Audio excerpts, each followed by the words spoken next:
Yeah, morning traders. A big week ahead. Obviously, it's all eyes on the CPI number this week coming out of the US. That is the marquee event, and it's going to be so influential, not just on bond markets, which have been right at the backbone of the dollar, but I think the dollar in itself has been so influential on equity returns, whether you're looking at the Hang Seng, whether you're looking at Asian equity markets and China, whether you're looking at what's happening in developed market equity markets. The dollar is right at the central thesis of behind that.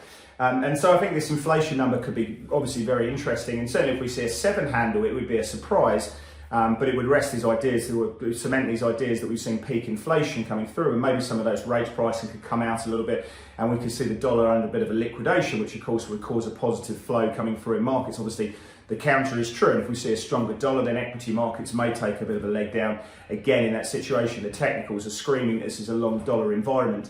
And in fact, 21 out of the last 26 trading days, we've seen the dollar outperforming. Now, why has this been? I think there's been a number of reasons. Firstly, positioning is very rich. CTAs have been all over this move. So trend followers have been filling their boots here. You've seen that in the CFTC data. Last week, we see dollar positioning up $6.1 billion, which was a 2 sigma move. Real rates have been moving up very much in favour of the dollar. You've seen 2-year real rates in the US moving from -3% to -1.4%. 10-year real rates of 26 basis points in the positive. So that's really been a big factor. We've been talking about rest of the world growth and obviously the food and energy crisis that stemmed from Ukraine. And you can see that in the data flow. Now, obviously, the US has its concerns, but if you have a look at new exports, as from that PMI survey, the US has seemingly been quite immune to this situation.